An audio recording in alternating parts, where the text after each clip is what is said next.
Chris Markowski and Jenna Lane from Your Wake Up Call. And I'd like to say, gentlemen, start your hit pieces because we've got two front runners.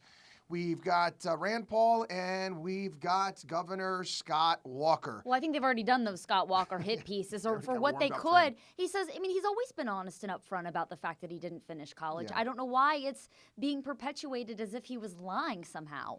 Well, because it's easy. And that's what you're going to see happen right now is because once you get the front runners out, you're going to have the left, Media Matters, and all these various different groups are going to do whatever they can to slowly but surely start taking these guys down. We'll take that and put that aside, and we'll definitely be talking about that as these pieces come out.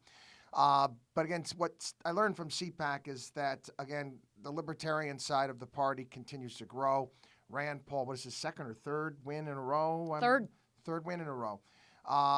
Jeb Bush, non-factor. 8%. Yep, and he had to bring his people in to even get that 8%. So came in fifth, by the way. Yeah, people starting to drift towards the libertarian side, back to the Constitution, more freedom, government out of our way. I couldn't be happier. It's a back to fundamentals philosophy that I happen to agree with in more ways than one. Well, and I was astonished, too, when I looked closer at these numbers, which I got from the Pew Research Center, suggesting that it was something like 71% of Democrats favored legalization of marijuana, gay marriage, those types of issues, and it was something like 61% of Republicans. Now, to me, that, and these are mostly the youngsters. I want to say these were all under the age of 30, but it really spoke to me that this is the direction in which this party is going in, and does this party really want to back another candidate that's so ultra-conservative that it's going to divide the party, or I should say divide the party, and then suddenly you're going to have the same kind of mishaps that you've had in the two previous elections. Conservative on fiscal issues is one thing.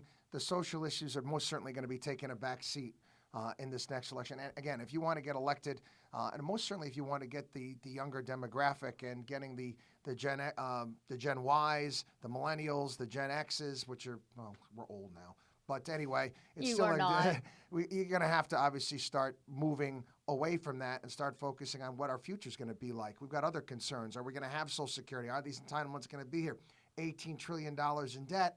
These are real issues for us, and they need to be addressed. Well, and one thing, though, is I hope that we don't lose sight of foreign policy because as of right now, again, our nation really doesn't have a foreign policy. And with so much talk about social issues, legalization of marijuana, the idea of gay marriage, there are issues that are right now threatening our national security. We need to ensure that we have a president that can take command of this and figure this out instead of just having a foreign policy of don't do stupid stuff, which to me, it does not suffice. Yeah, the libertarian point of view in regards to that is the United States should probably get out of all of these conflicts and taking a look back. Laissez-faire. Yeah, and this microphone thing is kind of going crazy on me. I'm doing it pretty sweet, you gotta hold it under here. We'll see you next time.